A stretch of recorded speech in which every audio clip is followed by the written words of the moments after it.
Welcome, everyone. We have just started to go live on YouTube, and more people will join in after they finish with their lunch and various things. So glad to have Dr. Jody Washburn with us again. I really enjoy being able to pick her brain about all the books that she's reading, and we've had a fantastic time so far as we've addressed how to read scripture with our whole being and understand the way that different stories land for different individuals, and understand perspective and the way that we first intake a story can change as we mature over time and process things differently. So I won't take too much time in the introduction. We've already introduced Dr. Jody Washburn, and I'll pass it over to you, Jody. You can say anything else that you want as far as introductory remarks, but then we'll have hopefully more time to engage together. And I know as a teacher, that's what Jody prefers the most. So feel free to raise your hand, turn on the video if you're comfortable, and we'll engage together as we have this final conversation. So Jody, thank you for being with us, and the time is yours.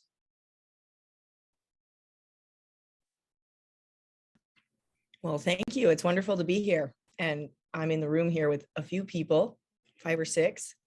And this afternoon, I spend some time reflecting together on what it might look like what are some of the elements of as we walk on the journey toward wholeness, like engaging in a compassionate way. And I have essentially 3 different things that I'm interested in talking about in that regard. Kevin, I'm not sure how long you're wanting us to go, but I can just go through some of these, and maybe I'll pause after each one of the 3. And we can talk, maybe have some back and forth discussion. So the 3 things that I'm interested in engaging around are the idea of cultivating a soft, responsive heart as part of compassionate living, and then the idea of embracing change, basically. Like when I say embracing the dynamic nature of life and relationships, really embracing change, even when it's uncomfortable. And then I'm interested in looking at the relationship between inward looking and outward looking. So I think we'll just jump right in and start with the concept of cultivating a soft, open heart.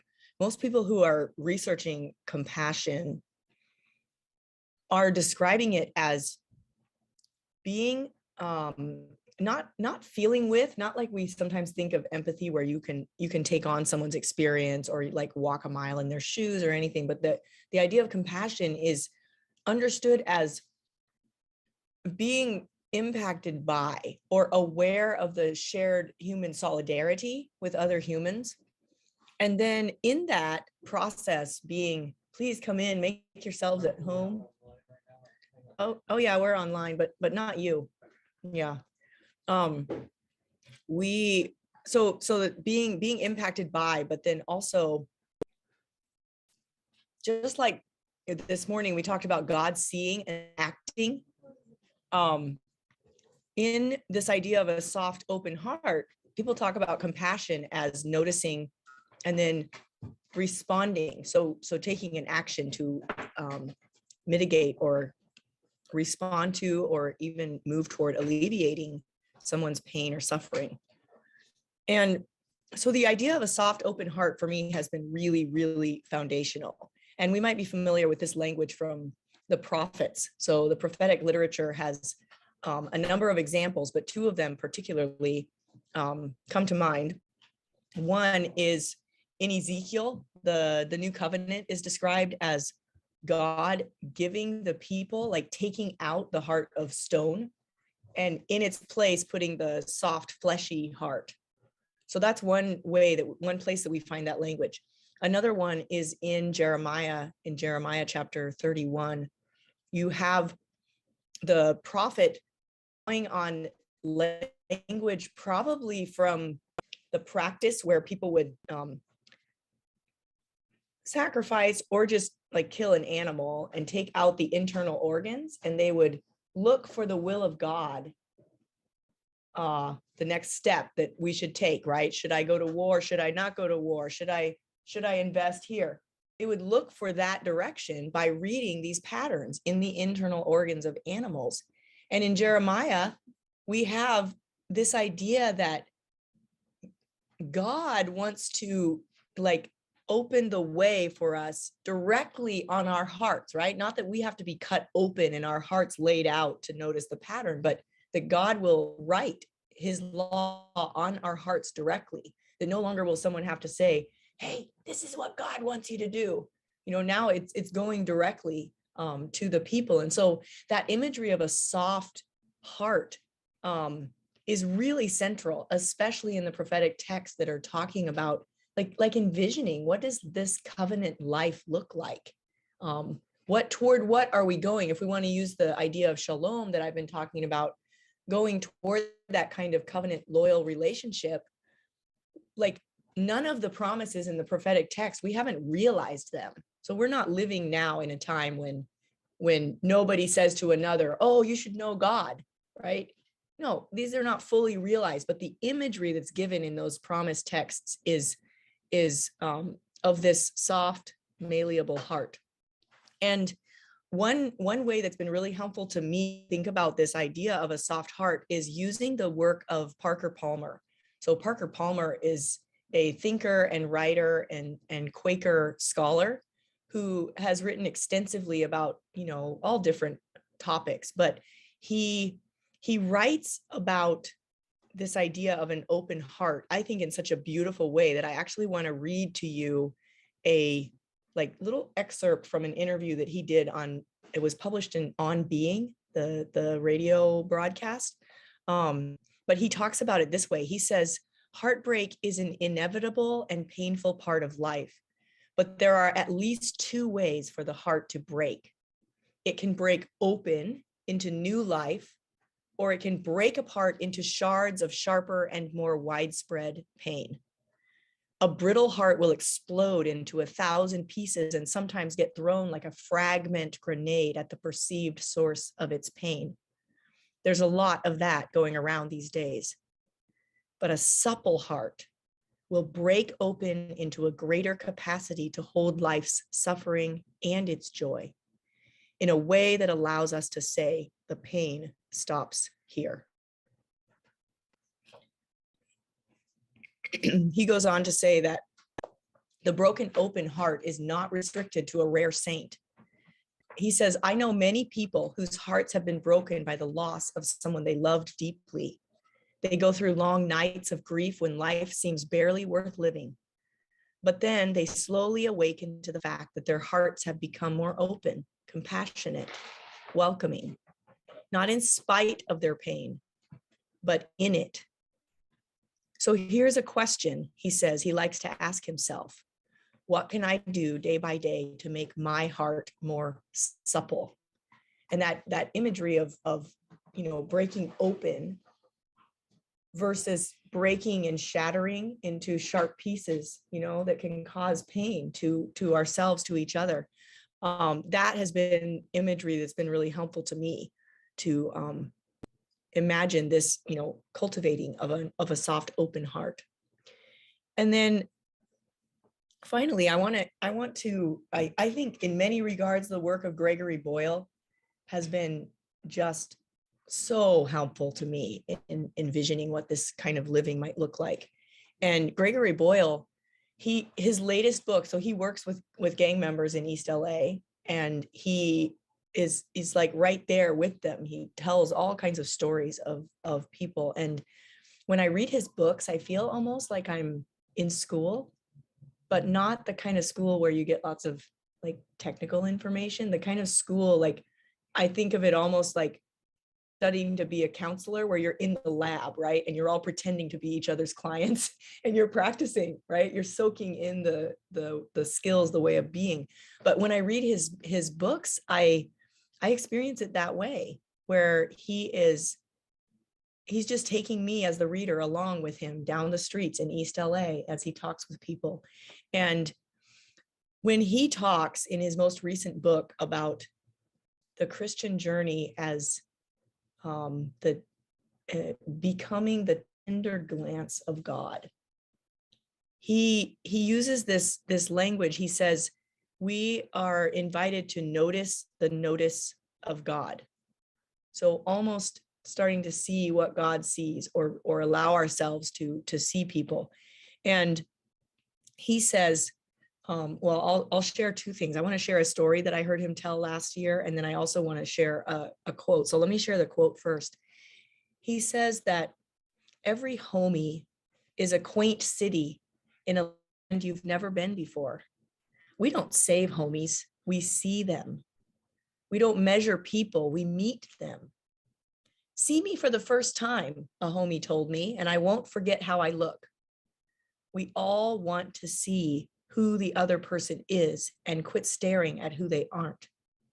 It's a truism at Homeboy Industries, which is his organization that he runs, where he hires a lot of homies. It's a truism to say the homies are used to being watched.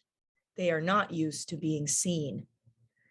An inmate at Mule Creek State Prison told him, Father Boyle, I was violent so that people would see me.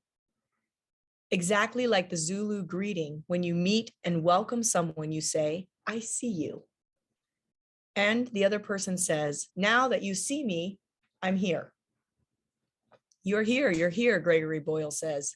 And one of the stories that he tells in this regard, well, maybe I'll tell, I don't know how long we're going, Kevin, but I'm kind of tempted to tell two of the stories that he tells. But one of them, he talks about a young man who was pretty desperate. I mean, he was ready to not be facing life anymore, basically. And he wandered out of his the territory belonging to his gang, and wandered, was going toward a rival gang's territory. And Gregory Boyle talks about the women in the church, like the church mothers, the people who have been part of the fabric of that church community for decades. And he says that this woman was on the street and saw this young man, the direction that he was going. And she knew that he was heading toward rival territory. And she also knew that many gang members don't necessarily always do that because they're on the offensive. Sometimes it's because they're in despair, like a state of despair. And so she walked up to this kid on the corner and basically just started talking to him. Hey, what you doing? And she told him about how she had seen him. Like she said, hey, I saw you weeks ago there at the park playing basketball with your nephew. You're a really good uncle. You're good at investing in these kids and being with them, enjoying being with them. And she's just talking to him. And Gregory Boyle was saying that when that young man came to his office later to tell him about that encounter, he said, man, that felt good, to be seen, that someone had seen him engaging, connecting with another person, and then remembered and now was witnessing back to him at a time when he couldn't see himself that way. And that would be one of like countless examples of, I think, what Gregory Boyle is meaning when he says we the opportunity to notice the notice of God, and to bear witness, to voice. Another young woman that he talked about was also not seeing a way forward. So the story that he told about her was she was standing, kind of leaning over a bridge in LA. And she was at that time envisioning like, hey, I could probably jump off this and find a way to not have to continue with my life. And she apparently was there for a while. And then somebody leaned out of the car as they were driving over the bridge, and they shouted at her, hey, just jump already. And she told Father Boyle about this later. And she said, oh, this fury rose within me. I was so mad. And she let out a string of after this guy that had driven by, and yelled this at her. And then she was telling Father Boyle that after that, she started like just laughing and sort of having this moment of like being jolted almost out of her current state, and to see a broader perspective. And when she came to tell him about that, she was also telling him about a dream that she had. And the dream that she had, she said, I had this dream. And in the dream, Jesus and I were dancing. And we're dancing and dancing. And, people kept coming and sort of, you imagine tapping in, right? Like tapping on his shoulder. Hey, my turn next. And Jesus just kept saying, no, I'm dancing with her, and just stayed. And we danced and danced. And these people came who were more important, and they were really something, right? They were somebody. And Jesus he wouldn't go. He stayed. He kept dancing with me. And so those kinds of stories that he tells for me have been like a school in thinking about what might it look like to live, to engage in a way, in this like soft hearted way where I can see sometimes, right, catch a glimpse of the way God sees someone. It's so easy to sort of just, I don't know, make quick assumptions based on the patterns that we've observed or any number of things. But Gregory Boyle has just countless stories on this idea of seeing. So I want to pause and allow for interaction now that this is sort of that was a summary of my first area of reflection about engaging compassionately in the journey toward wholeness. And if there are comments, thoughts,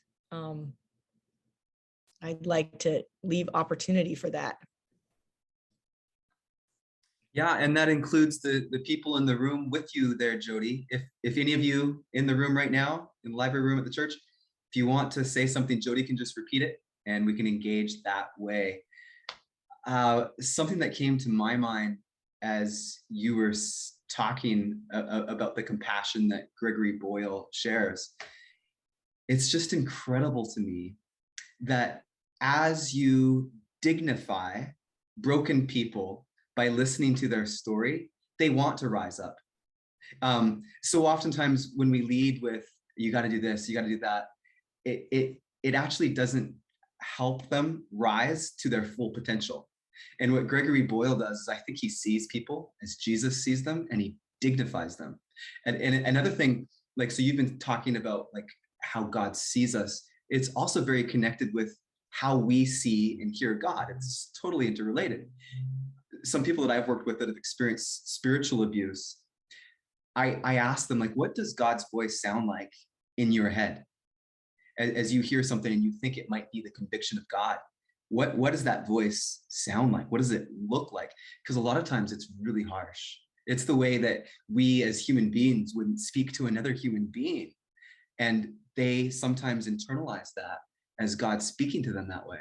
But when you hear perspectives like Boyle shares, that no, like God actually loves you supremely. He sees your full potential, and he loves you even as you might not currently be there.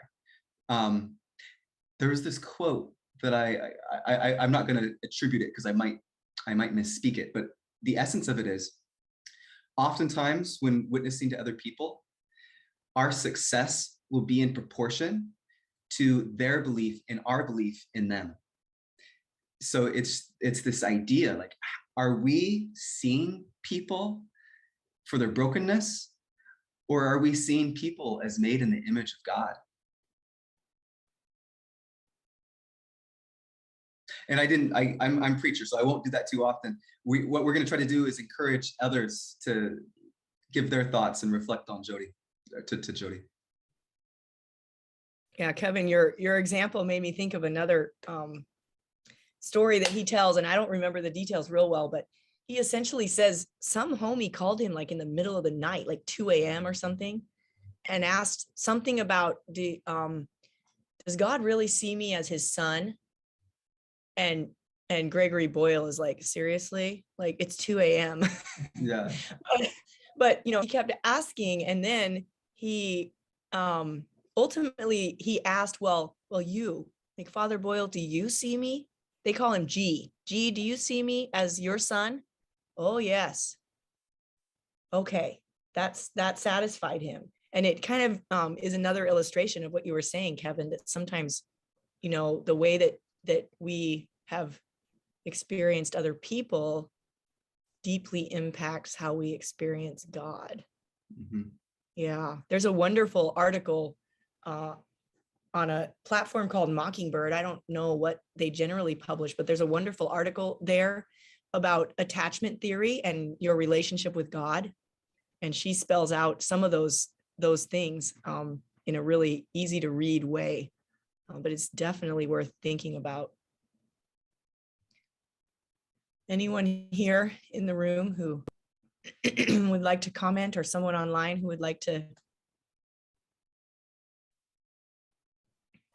But there is a concept in Japanese art where they take broken vessels and then they use gold or silver, precious metal, to put it back together. And in putting it back together, it becomes something more correct. Yes. Something more valuable and more beautiful because it was broken. Mm-hmm. And there is also a line from a song that says that, I can't remember the exact quote right now, but it's that place where we are broken, that's what allows the light to get in. And so sometimes I think we look at suffering, it's so painful to go through something like that, right? But in the end, it is the suffering itself that allows us to become better human beings if we allow it to happen. And that experience gives us ability to understand other people, step in their shoes, which is exactly what compassion is, being able to understand and to stand and walk with somebody who is going through difficulty. Yeah. What you're saying reminds me of a poem by, I'm not sure I'm going to remember her name correctly, but I think it's Naomi Nye who writes a poem about kindness. And she says very similar to what you've said. Yeah. Thank you, Simona. I'll make a comment. So you're probably well aware of Nicole Simon's A God Who Sees music video. Mm-hmm. I think I use music. I think all of us do. Yeah. At times, but that's quite touching. But something that scares me, when if I can hear the ambulances coming when somebody needs help, but sometimes how quick will God respond? Yeah. is something we all go through. Yeah. And will you leave me here for more than I can bear? Yeah. But somehow, kind of like the weather, one day, it's like you realize the sun is coming out, and you really didn't know that was going to be a report for the day. Mm-hmm. But things change subtly, not so much fast as maybe I'd like, Mm-hmm. but they do change. Yeah. Yeah. That's a So, beautiful deal. so the song that I quoted was from Leonard Cohen, and I'm just going to read that section. It says, "Ring the bell that still can ring, forget your perfect offering. There is a crack in everything. That's how the light gets in." It's beautiful. It's beautiful. And your comment about the, how difficult it can be. I don't know how many people here this afternoon were listening in one of the formats yesterday evening, but we talked about texts that are are difficult. I mean, like I gave examples where I still am carried back to very painful memories if I hear a certain text. And in some regards, I experienced that with the text in the New Testament, you know, that says, well, God will never give you more than you can handle. Because I've had that, I suppose, cited to me at times, like you're saying, where you're like, no, like I need God to show up. And from what I can tell, it doesn't feel like he's shown up, and I can't handle this. Like it's as simple as that, right? I can't. And it's just interesting to think about how easy it is to, I guess not, it's hard to give voice to those times for me, because I've had enough experiences where someone is uncomfortable, frankly, probably, and then kind of tells me, well, don't worry, like God's only giving you what you can handle, or something, right? That is intended to, yeah, it's cliche. It's intended, I think, to support or encourage, but it does the opposite. It feels very lonely. And so it's hard to kind of reach out when we're in those moments, but it's probably in those moments where we're like, God, you are not showing up and I can't go on. That's probably those are the moments where we probably need each other the most. I tend to be I try it once and not again, you know? So if I've reached out to someone and they've shut me down with a cliche, I probably won't reach out again. But in some ways, I wish that I could, because probably if I reached out to 5 or 6 people in those moments, there would be someone who was able to say like, yeah, I get it. And sometimes even just voicing that desperation or that sense of something's not adding up here. Even that can be freeing. But it's complicated because in church communities, there are so many, I don't know, narratives, expectations. I notice, and I'm sure lots of people have this experience, if you ever open up in a vulnerable way about something that you're just not sure if there might be judgment there, and somebody truly listens, truly sees, like you were talking with Hagar today, it does so much. Even if there's no answer, if there's no clean bow and it's all figured out, just by like someone legitimizing your experience by caring and listening, that's the weight. It's somebody just saying, yeah, that is tough, that is hard. And it's such a release and relief.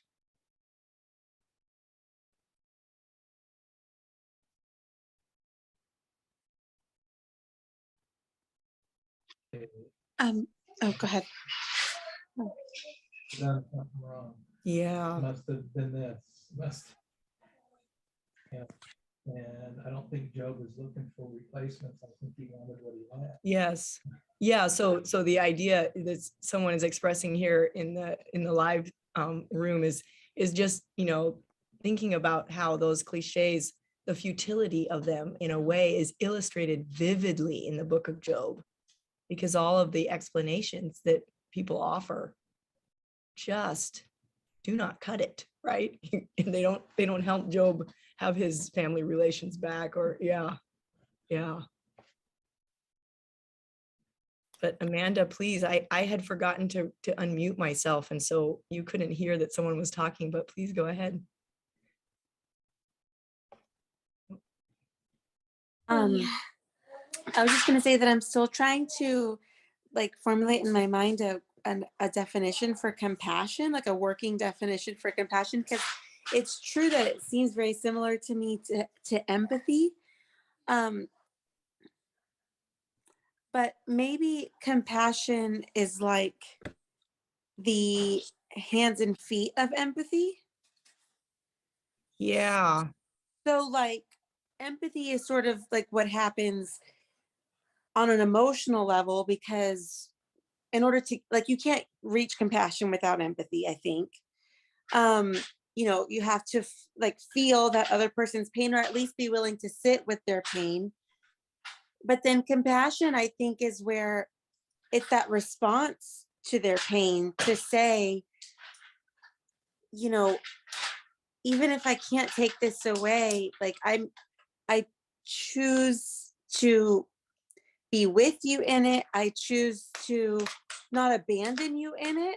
Like, you know, I don't know. Yeah, I think again, I'm trying to still put words around it, but just that idea that what is compassion practically, you know? Yeah, that's a I know maybe I'll put this up really quick. That last night I put one definition from Brene Brown's book up on the screen. And I'm taking a number of trainings through Compassion Institute at Stanford the last couple of years. And so I have a whole list of definitions, ways that people have defined compassion. And most of them involve, some kind of combination of human solidarity, like a recognition that we can identify in some way with the human experience of suffering, even though it's different, right? What we go through. And then what you said exactly is part of every definition, some kind of response, acting to respond to alleviate, to mitigate that suffering. And usually that's what sets it apart from empathy. But one of the things that I think is really important is that it's so easy to fall into thinking of empathy as taking on someone else's experience where we can identify with them, and we just simply can't. Like philosophers like Emmanuel Levinas and other people have very articulately demonstrated that we just can't, that we actually dehumanize someone else if we say like, oh yeah, I get it, right? I'm walking a moment in your shoes, or we don't, that other people are irreducibly other. We can never fully identify. But Levinas also talks about how we must see in the face of every person the face of God. So a recognition of the image of God in every person that we engage with. And I think that combination is important, like seeing, trying to really see and listen, but not thinking, oh, I've listened now for a few minutes, now I totally understand what you're going through. Because in reality, it just isn't so. And I ran across in Brene Brown's new book, Atlas of the Heart, she had that book is great because it's like a coffee table book. She has all these insets and big quotes enlarged on different facing pages. And she had one in there that kind of addressed the question, right, of empathy. And she talks about empathy as a skill set that is one of the tools of compassion, which is very similar, I think, Amanda, to what you just said. And then she says, we need to dispel the myth that empathy is walking in someone else's shoes. Rather than walking in your shoes, I need to learn how to listen to the story that you tell me about what it's like in your shoes and believe you, even when it doesn't match my experience. And that is just worded so simply, but it resonates for me because I started researching compassion maybe three or 4 years ago. And what got me started was an experience where I shared something with someone close to me that was very, it was a story a friend had just told me about an experience that for her was very painful. And because it was painful for her, I think when I shared it, I wanted this person in my life to also recognize how much this mattered to me. And I told the story, and the person I was telling it to just looked me like straight in the eye and said, that can't be true. It's never happened to me. It can't be true. And for me, the disconnect that I felt in that instance kind of started me really wanting to understand these dynamics. What is it? And that got me going on the whole kind of, what is compassion? Like, what do we even mean when we say that? When Jesus was moved with compassion, and when we're called to clothe ourselves in compassion, like, what does that mean? So I appreciate Brene Brown also acknowledging, just like this philosopher, Levinas, that we really cannot walk in someone else's shoes, but we can cultivate the skill of sitting and listening and seeing them without, and believing what they say, even if it doesn't match our experience of God or the world. You mentioned a moment ago that it would be great if we could see the face of God in other human beings. I think the world would be a better place even if we could see ourselves in the other person's face. Mm-hmm. And I wonder, I don't know if any of you have done common humanity kind of practices, but I've been part of some practices that are very powerful in kind of helping to build that capacity that you mentioned, Simona, of learning just to recognize the person in front of us as human, in the same way that we are,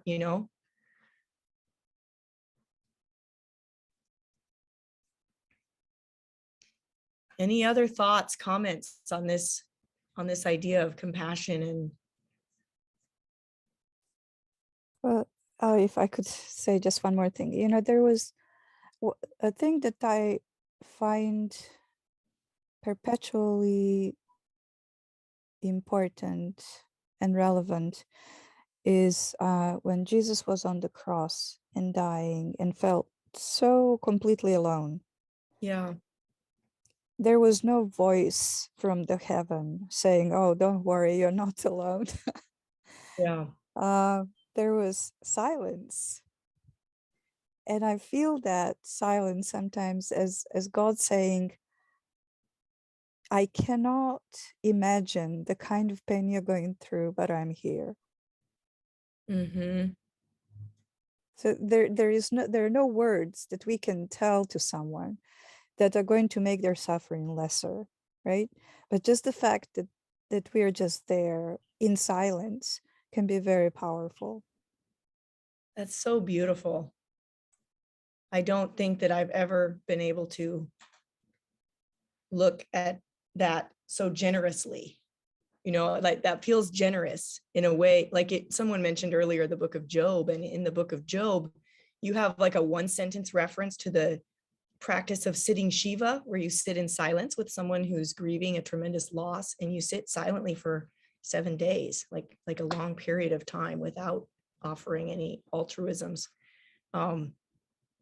But Simona, I have to admit, when I read about that, it's hard for me to like see that silence, and the way you just described it as, an acknowledgement, a divine acknowledgement that there are no words to describe this pain.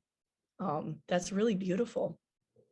And we could even build on it by noting that when the gospel writers describe Jesus on the cross, they describe Jesus as repeating a lament poem from the Psalms. And that tradition is so much built around like having a word with God, so to speak, right? Saying, I'm suffering, it's not okay. You feel far away, but here we are anyway. And so even the song that he was citing from, would have embodied also that message that you just said.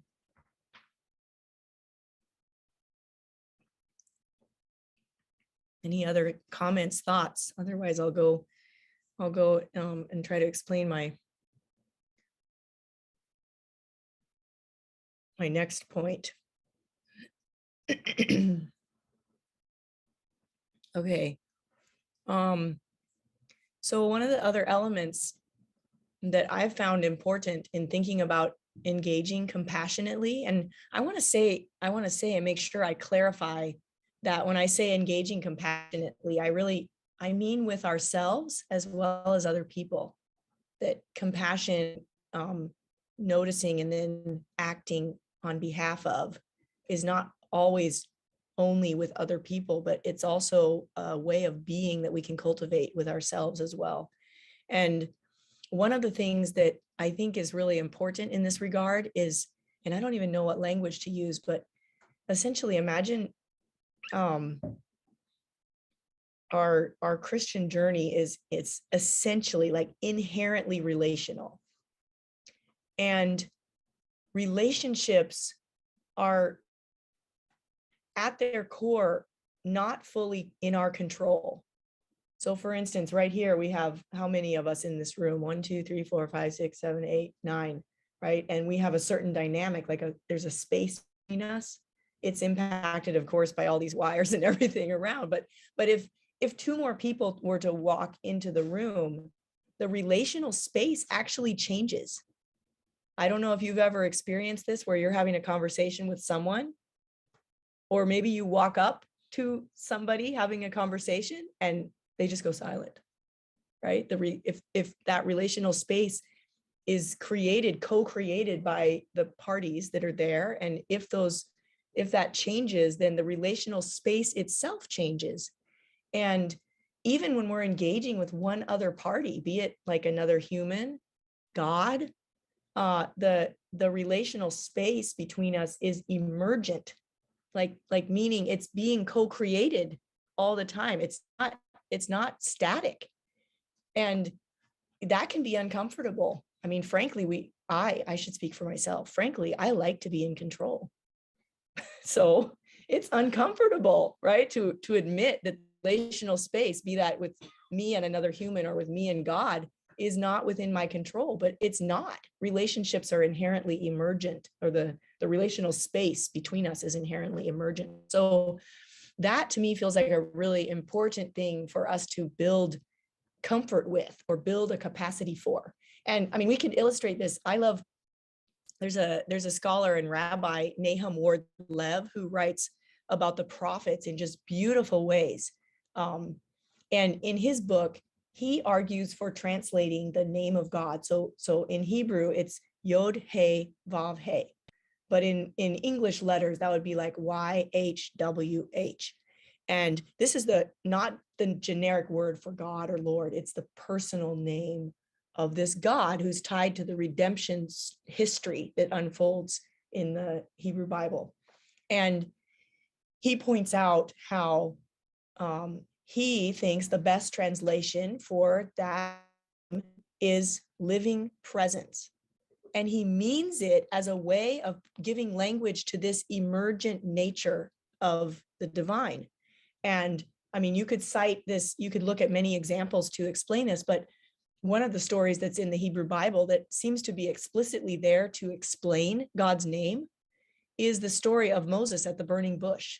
And in that story, you have Moses, turning aside, let me turn aside to see this great sight, this bush that is burning but is not consumed.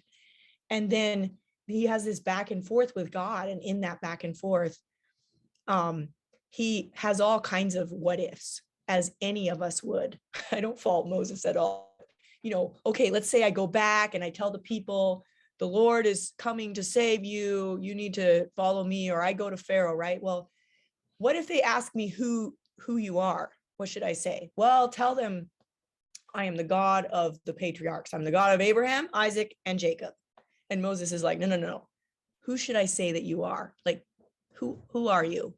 Don't just say I'm the God of Abraham, Isaac, and Jacob.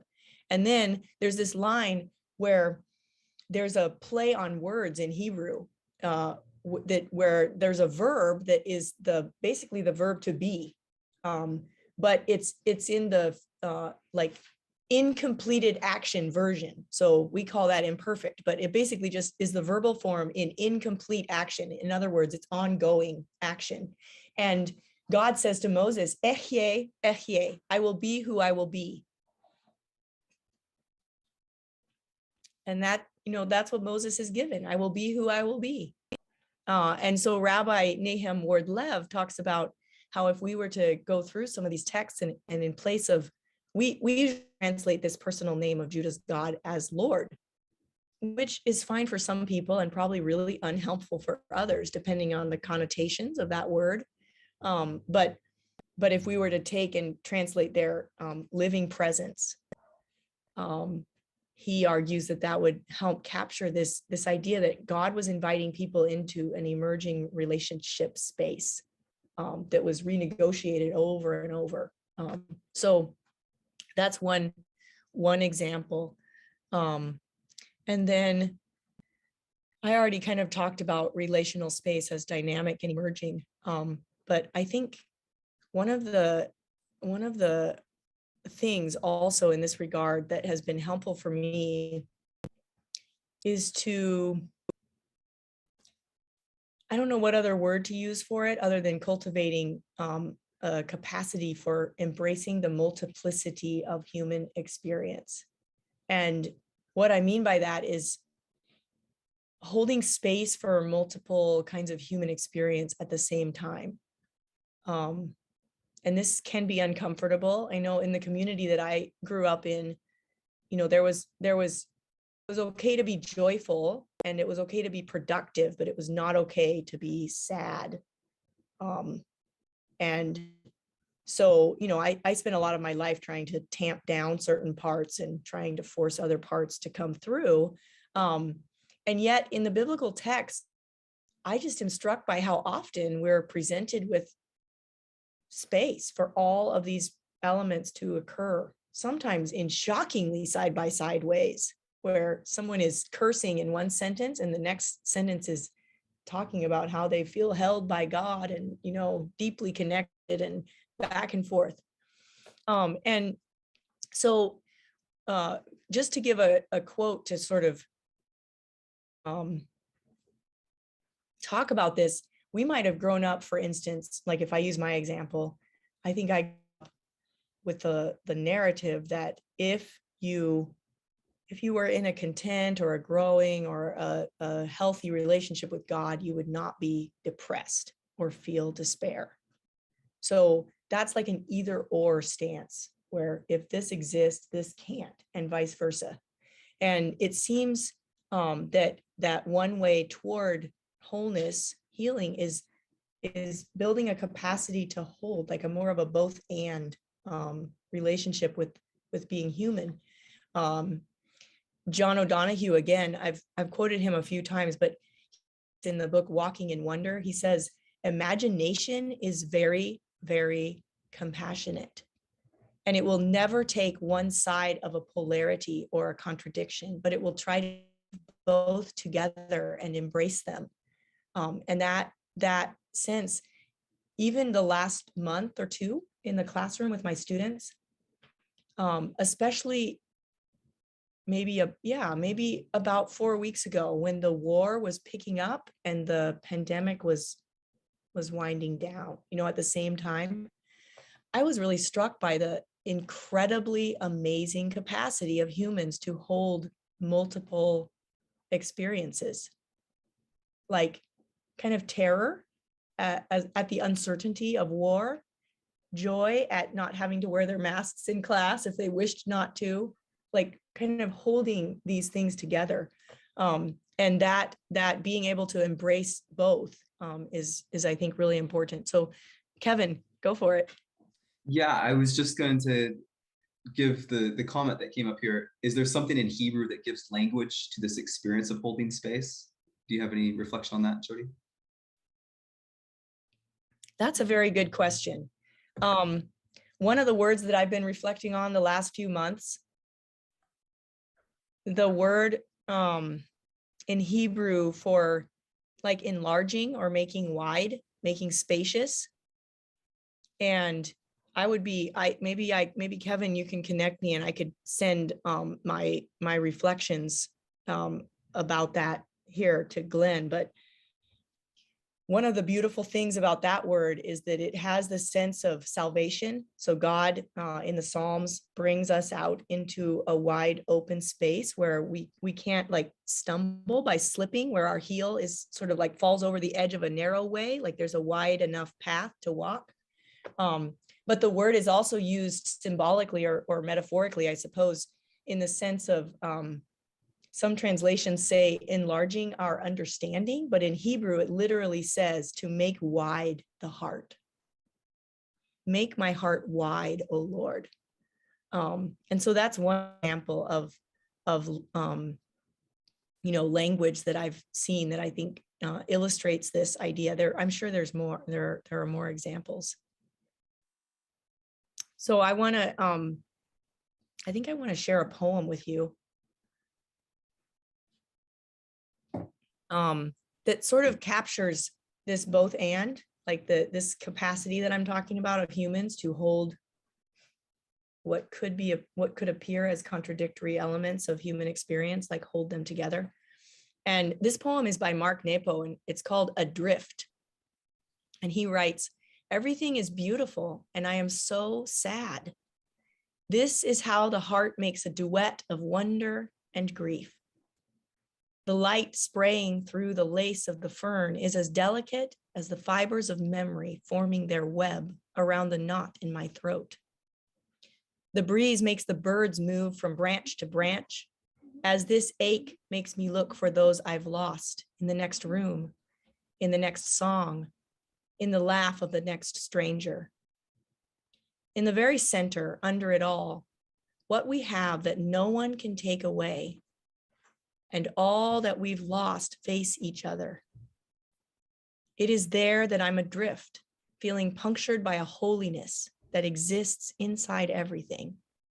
I am so sad, and everything is beautiful." And that's a poem that sort of invites this question of can we build a capacity? I think we can build a capacity just by asking each other, are there times that you have felt sadness and beauty at the same time, despair and hope at the same time? Yeah, Kevin. I went to this lecture in Seattle, and it was based on Rob Bell's newest book called Everything is Spiritual. And he gave an example of holding space, like you're talking about. And he's vulnerable, but courageous in the sense that he engaged the audience. It wasn't so much a lecture as an interactive experience. And one of his first questions he asked the whole audience is, anyone here sad? And people raised their hands. And he said, are you willing to come forward and share your story? And some of them, a lady came forward, she shared her story, and it was sad, it was vulnerable, it was hard. And we as a collective audience suddenly felt like we were drawn in to this person. We cared. Like I remember even crying as I heard this story. And then, like you were saying, even with this poem, Adrift, he also talked about like we totally didn't dismiss that. We acknowledged it. And then I forget exactly how he transitioned with this, but he also like asked, like, the last year, has there been anything that you're thankful for? Like within, like, we kind of went through the different things, and you held space. There's good, but this is sad, and the good doesn't take away the hardship here. But it just was an interactive experience to see we can hold space for both. And it was for me as a presenter who likes to have, okay, I know everything what I'm going to say next, and it's all going to be clarified. Rob Bell, through his presentation, it was just an interactive experience to say, like, no, to be a human is a beautiful thing. It's a hard thing, all of this together. I see Richard has his hand up as well. Yeah, so the question, these people feeling sad, was this before or after the Ukrainian invasion war?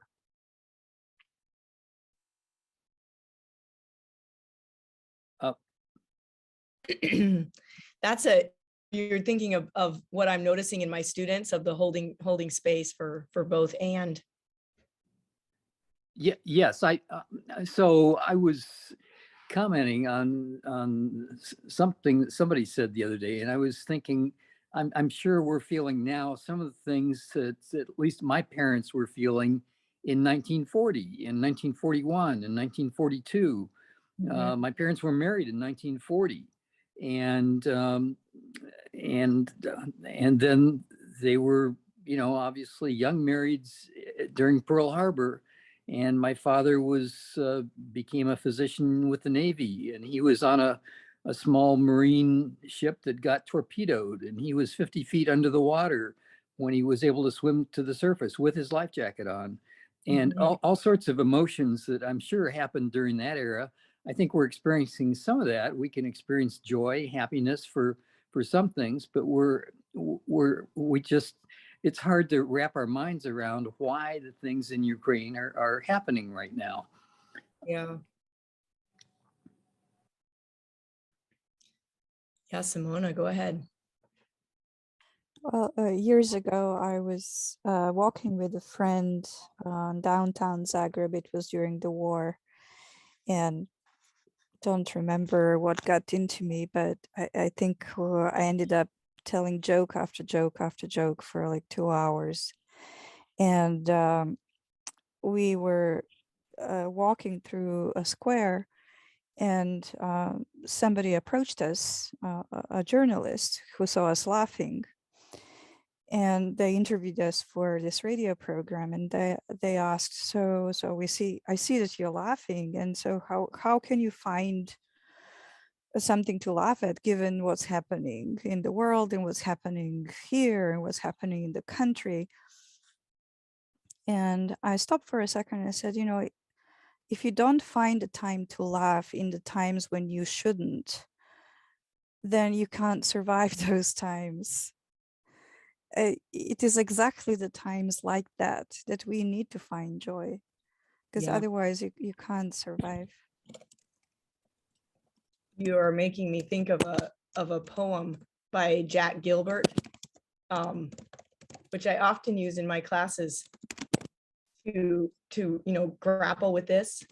It's called A Brief for the Defense. I'll type it in the chat if anyone wants to look it up. But he has in there, some very vivid examples of just pain that we cannot fix, right? We cannot solve this pain. And yet he has in there a line, we must dare to risk delight. Yeah. Beautiful.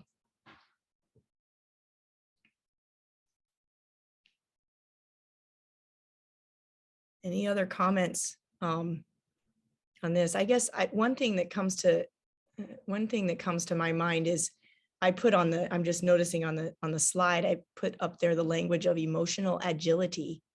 And, the woman who is famous for doing extensive research on emotional agility and the human capacity to move between rather fluidly different emotional states.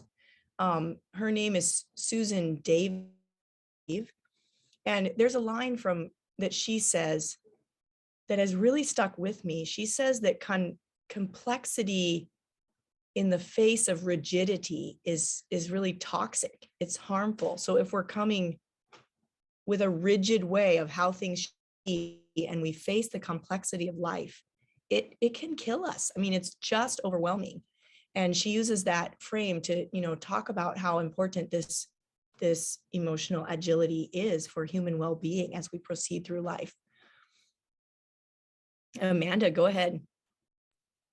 I think it was Simona that brought up like jokes in a time of distress and grief. Something that has been intriguing to me lately, and that I can't say that I've been studying it because it's something formal, just something I've been observing, is the art of comedy and comedians. So comedians take a room full of people with multiple experiences who could be having the best times of their lives, or they could be having the worst time of their life, and then create tension in a room. So they create discomfort on purpose. That's why we laugh, because this discomfort and this tension, it builds, and they do it on purpose. It's an art form, really. It's very intelligent, and they build it on purpose, and then they let you laugh it all out. Mm-hmm. And it's actually, comedy has been something that I have really gotten into recently, because I'm not going through the best time of my life at the moment. And some days I just say, I can't cry. I'm tired of being mad. I want to laugh. Yeah. Like I need to laugh now. And I will make myself sit down and watch comedy. And so I think that even somebody going through the worst of the worst doesn't want to stay sad forever. It's exactly what you just said. We can't. So I think that's why there's this beauty in that holding of space for each other, because we're all on different parts of that. So some days I don't want to laugh, and some days I do just want to cry all day. And that's okay too, but you don't have to be having that day. And I don't have to make you have that day with me. We can each have, and I've often said, and then I'll stop, but like I've often said, I cannot begin to fathom what it is like to be God, to be aware Mhm. of everybody's experience simultaneously. What would I feel? Yeah. You know, what would I feel if I was aware of everybody simultaneously? And it's just this, I think it's actually a beautiful thing that despite all of that, God is love and he invites us to love. And it's I think can end up being really deep stuff. But Yeah. anyways, yeah. Yeah. That's beautiful. And it recently, my sister told me about a presentation by Ty Gibson, where he talks about this question of like our, you know what I mean, our capacity, and then how do we, because we just simply can't, which is important to name, I think, in discussions of compassion. Because if we feel like we have to be able to see everyone and have a heightened sense of response to everyone's suffering, like that's just impossible. It just is not possible. We can cultivate certain capacities, but we cannot be in that state. And Ty Gibson gives a presentation where he really beautifully depicts the idea of God as, you know, not limited in the way that we are in that capacity, you know. And I'm not going to try to to repeat that here, but I'm really glad that people are talking about it, because I feel like that's really important for us to name. Kevin. Yeah, do you see the comment from Glenn? Maybe you can just read it and then reflect on that one as well. Yeah, so Glenn says, I wondered to what extent the spiritual community we grew up in was shrunken and reduced by our founder's short time frame for life possibilities, not expecting life on this earth to last long enough to give any attention to our own experiences, especially anything difficult or challenging. And then he goes on and says, is it necessary for people who feel fragile to carry a rigid faith that, like blinders, reduces the complexity of what one sees and therefore has to reckon with? Yeah. I had not thought, I often talk in my classes with students about how many dynamics of Seventh-day Adventist life and thinking and culture makes more sense if you think of it in terms of the you know, what was going on in the early decades of our church movement. But I hadn't thought about this sort of not paying attention to difficult things as tied in. That's fascinating, Glenn. And I think that's a helpful touch point for us to reflect on. Yeah. I don't want to go too far off if you're going a different direction, but there's lots of implications to that, right? Like you think even in terms of care for the environment, if you think this world's going to just be, you know, destroyed by fire and it's going to be within the next decade, why invest in the science of global warming? Why care about that at all? It's all going to be eliminated. But if you come from the perspective of, oh, let's go back to early Genesis, creation, and we were instructed to care for, to provide, like as part of our mission, our DNA, long-term perspective, it takes on a different light. And that similar sort of thing. There's a evangelism method that's fast, active. You send out some brochures, you invite people to meetings, you feed them apocalyptic caffeine, and yeah, that's going to get some results. But the longer stuff is to care about the nuance and the complexity of that human being and say, regardless of if you end up believing like me or not, the God that I believe in cares about you. It's longer term. Yeah. And that, I mean, I think it really plays in because, again, I mean, I mentioned earlier the John O'Donohue quote about holding, you know, apparent contradictions, that compassion has a space to hold together, to weave together. And I have another quote from him that is similar, but about a different topic. But it's been difficult, I think, historically for us as people to hold space for what the Gospels present as the kingdom is now. The kingdom is here and the kingdom is coming. We often find ourselves, you know, fully emphasizing one or the other. It can be uncomfortable to hold both of those. And yet it seems that that's part of the invitation, I guess, on this journey to build a capacity to hold space for both of those. Yeah. Well, you can stop me at any time, Kevin. I have no idea how long you're planning for us to spend together. But I'm happy to go and share a little bit from my last sort of reflection on compassionate engagement. Yeah, let's see. I think we can go a little bit longer. Something that was interesting to me in our conversation this morning that maybe would want to go on. So I'll let you decide. Either we can go on this end, or you can wrap up with your presentation, then we can have a final Q&A. But I thought it was really interesting, our discussion about internal or external factors in regards to motivating compassion. That could be something, or you can wrap up your talk and then have a final Q&A, whatever you would prefer. Okay, great. Yeah, I'm interested in I think group reflection on this question, and this last slide that I have, I put a heading there that the more I learn about cultivating compassion, the more it seems to me that in this process, we need to look inward in order to orient outward.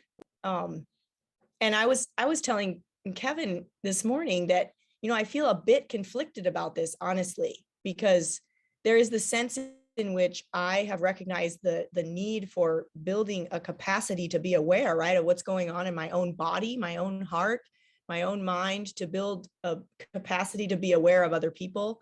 And that I feel like I really need to do that work first before I'm fully, to build up, I guess, my skills in orienting outward in ways that are kingdom building, you could say. And at the same time, I have read a number of reflections on the absolute importance of sort of outward focus. So I think I would love to hear people's thoughts on this, but I'll maybe share a couple of these. So, I might not have both of them. Well, I'll try to paraphrase one and read you the other. So one of them is from Madeleine L'Engle, who is probably most famous for her book, A Wrinkle in Time, but she also wrote a number of nonfiction books. And in one of her books about what it means to be an artist, she was a novelist, but she talked brilliantly about being an artist as a Christian, and creating things. And she talked about how the creative process has to be externally focused. So we focus outside of ourselves, almost like we're drawn in. Elizabeth Gilbert also talks about this, how we're almost drawn into something out bigger than ourselves in the creative process. And we pour ourselves outward into it, like almost like we're in the flow, as sometimes people say, creating something. And then David White is a poet and spoken word artist who also he started out his career as a scientist and did extensive research in the Galapagos Islands, I believe. And he has this fascinating description. Let me get a sip of water. He says that he went back into poetry because he found that scientific language wasn't precise enough to describe his experiences. He says science, rightly, is always trying to remove the I. But I was really interested in the way that the I deepened the more that you paid attention outward. So in Galapagos, he says, I began to realize that because I was in deeply attentive states, hour after hour, watching animals and birds and landscapes, and that's all I did for almost 2 years, I began to realize that my identity deepened not upon any beliefs I had, inherited beliefs or manufactured beliefs, but my identity actually depended upon how much attention I was paying to things that were other than myself. And that as you deepen this intentionality and this attention, you start to broaden and deepen your own sense of presence. So these two people, speak in compelling ways about outward focus and how that is then what can build in us a sense of grounding, a sense of self, right? And at the same time, in literature about trauma, there's a sense in which we have to start with our bodies. Like we have to, I'll read this little summary of different, this is from a book called Trauma Sensitive Theology, and the woman writing the book, I believe her name is Jennifer Baldwin. I might have to double check that, but she writes about 4 primary commitments of trauma sensitive theology. And the first one that she says is the priority of bodily experience. Like we first have to hone in trauma healing language is called interoception, where we actually hone our ability to listen to the signals our body is sending instead of trying to ignore them. And so anyway, this question of the relationship between inward and outward in our ongoing spiritual journey is something that I'm still grappling with and trying to understand. John O'Donohue again writes that one of the fascinating things about humans is that in contrast to stones and to water and to earth and to fields, humans seem to be privileged and burdened with the ability to think. That is the beautiful intimacy of the human in the world. There is nothing as intimate as a human being. Every human person is inevitably involved with 2 worlds, the world they carry within them and the world that is out there. All thinking, all writing, all action, all creation, and all destruction is about the bridge between those 2 worlds. So he describes that, balance of inward and outward as a bridge that we're basically always navigating. And perhaps that would create space for having sometimes at certain points in our life more of an inward focus in order to find a grounding that allows us to orient out, and other times to be primarily oriented outward.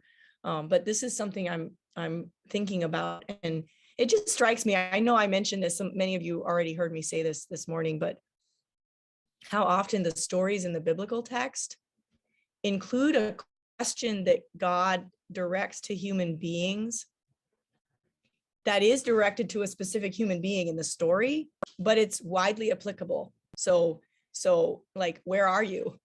It's not for God's benefit. It's for the person being addressed to reflect on, where are you? What is your name? The 2 from the Hagar story, where have you come from and where are you going? And then the disciples that followed Jesus in the very beginning of the book of John, he turns around and says, what do you want? And I used to read that as that's what I yell at people when I'm irritated, because I really hate being needed. I have this sort of allergic reaction to being needed. So when my child is following me around, right, I'm like, what do you want? It's an irritation remark, but the more I've read about how we function as human beings, when I go back to that story, I see it again as a universal. Like Jesus is inviting us to ask, what do you want? And we could even expand that to, one of the most vulnerable, I think, things for us to think about is what we need, and then to express that to another person.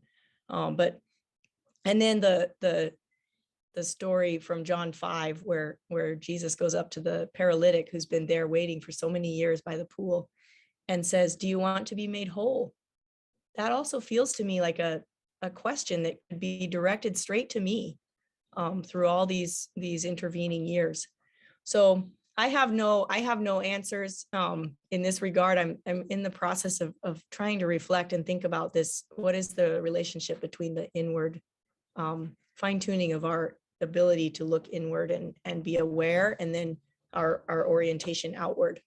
And if someone's interested, I'm happy to share the other ones of Jennifer Baldwin's commitment of trauma-sensitive theology, but we're getting a little past 3 o'clock. So I am also happy for people to chime in, make comments, or.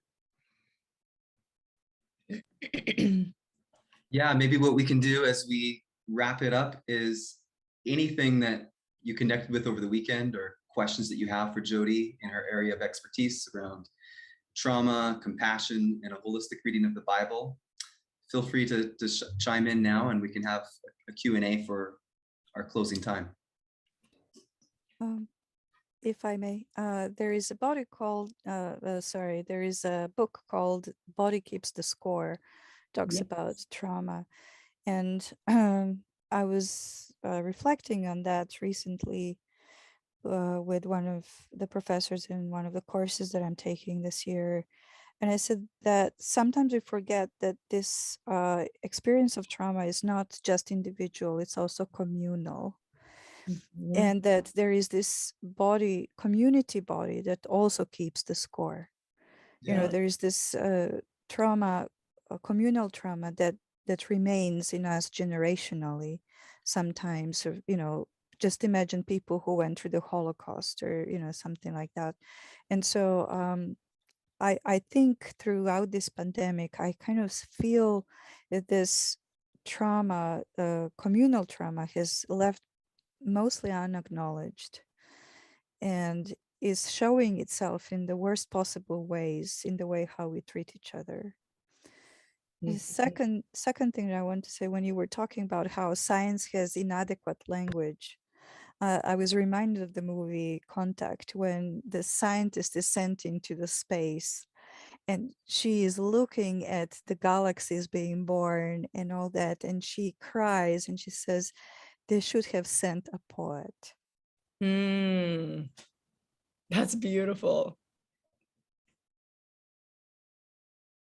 Yeah, Simona, I was telling Kevin earlier today that I'm just coming into the 5th month of a collective trauma healing workshop that I'm part of online. We get online, there's like more than 1,000 people in these Zoom meetings, and we, you know, listen to lectures, and we do a practice called global social witnessing, where we basically practice building capacity for witnessing the experiences of other people. And that idea of collective trauma, like one of the breakout groups that I was part of recently, there was a woman there who talked about her parents, I think it was her parents, but inability to talk about what they had gone through in World War II. So it was very like silenced under wraps. You just move on and go forward. And it makes sense, but at the same time, the phrase that someone said to describe that I think is very fitting was that our inability to witness certain suffering or pain is in itself a trauma. Because now people talk about trauma, it's not a certain type of experience, it's anything that we can't integrate into our way of making sense of the world. So it's unintegrated experiences.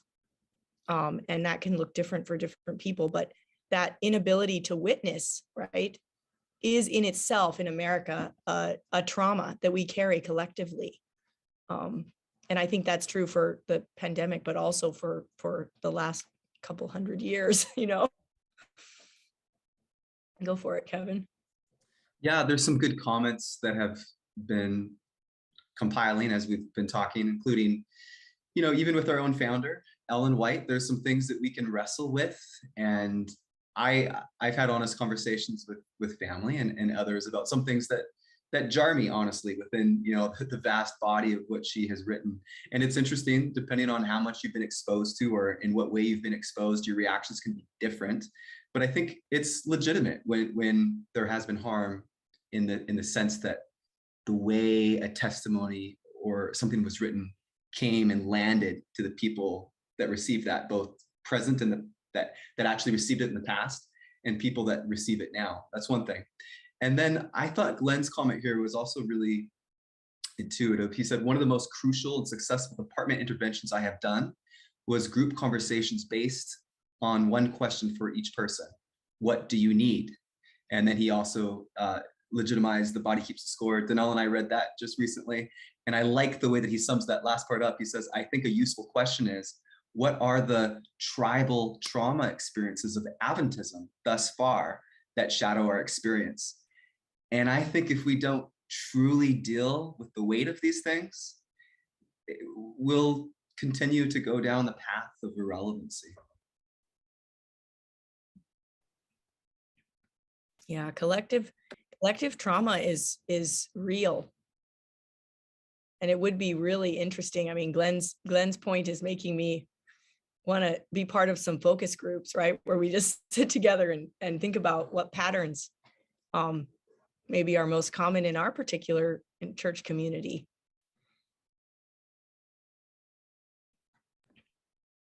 Maybe we have time for 1 or 2 more questions.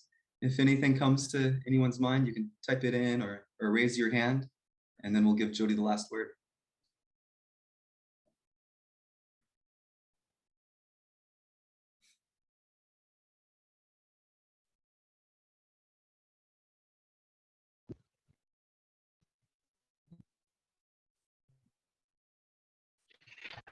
I don't know if you can hear me. Yeah, we can hear you.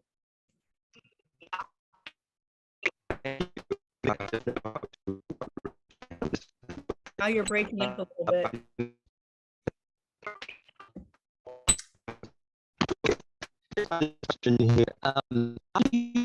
Yeah, now we can't hear you. Maybe if you can type it into the chat. I don't know if that's possible yet, but we can't quite hear you.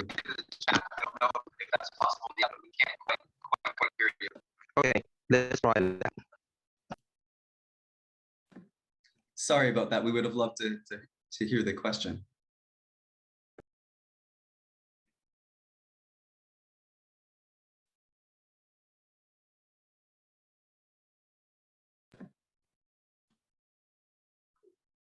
Okay, well, let's give Jody the last word. Maybe give us the summary take home. There's so much that you have given us to reflect on this weekend so far. But yeah, maybe just your final word, Jody, and then close in prayer for us. All right. Well, it has been nice to process with all of you. And I think that the main thing for me is even the title of this weekend, is a metaphor, and it's a metaphor drawn directly from the biblical text. And that is the idea of our spiritual life as a journey. And I made the argument that I am seeing that journey as wherever we get onto the path, or wherever on the path we might be at a given point in our lives, that we are invited to move toward wholeness, toward shalom, toward well-being, investing in our own well-being, the well-being of people around us, our communities, and investing in our capacity to be seen by God, and to allow God to also impact and shape our vision in the way that we engage with people.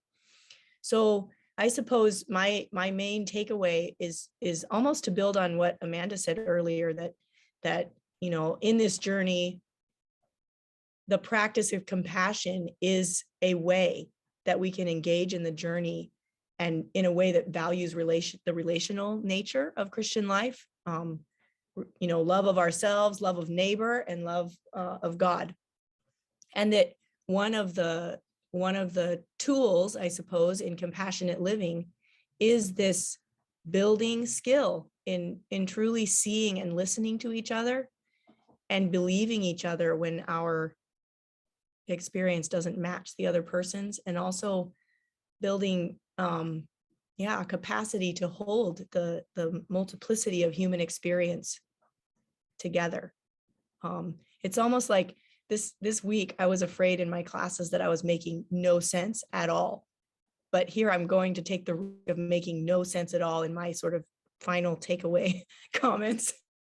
But in the book of Ezekiel, there's this hilarious, almost to read, vision where you can tell the prophet is seeing something, but he has no way of putting it into words. And the vision, he describes it as wheels within wheels, and you get this sense like things are turning this way and then this way all at the same time, and the prophet is desperately trying to put language to this. And I'm starting to think about all these different layers of integration that way, that I myself am on a journey toward integration, of bringing together healing, right? Bringing back to wholeness, my integration of body, mind, and heart.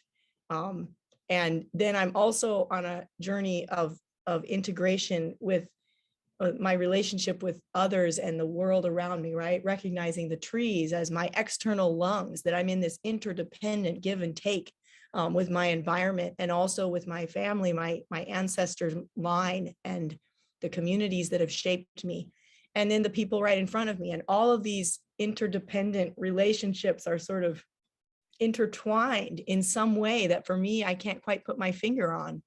But I find it compelling to think about that. And so as we go forth, I just invite you to, know that wherever you are on the journey is right where you should be. And that we're invited toward this continued healing of relationship to self, others, and God, and the created world. And that the way, healing happens is usually in relationship. In other words, we can't do it alone. So I wish you all God's richest blessings, whatever that needs to look like for you right now. Thank you so much, Dr. Washburn. And if you could just bless us with a closing prayer, and then we'll go about our afternoons. Yep, absolutely. Let's pray. God, we're grateful for the breath that is in our lungs. Many people have said that your name in the Hebrew Bible, you can't say it without breathing. So as we take a breath right now, we just say thank you. Thank you for your sustenance. Thank you for being the source of life. Thank you for inviting us to be co-creators with you. Thank you for the tension between freedom and unity that we're called toward. Thank you for the opportunity, although it can be irritating and rather scary sometimes, but the opportunity to be always in dynamic, emerging relational space with other people and with you. We ask that you give us the capacity to be generous with ourselves and the people around us, to know that right where we are is where we are, and it's enough. And to also find fuel for the path to be carried along on the journey toward wholeness with the people around us, and to join you in your healing work. We thank you in Jesus' name. Amen.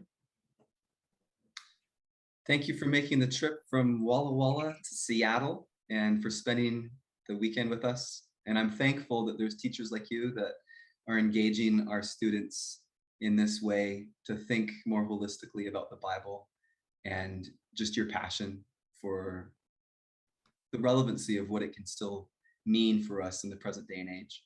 So thank you so much. You're welcome. It's wonderful to be here, and I wish you all the very best.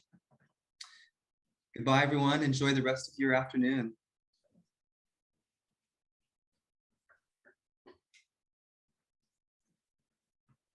How many were on?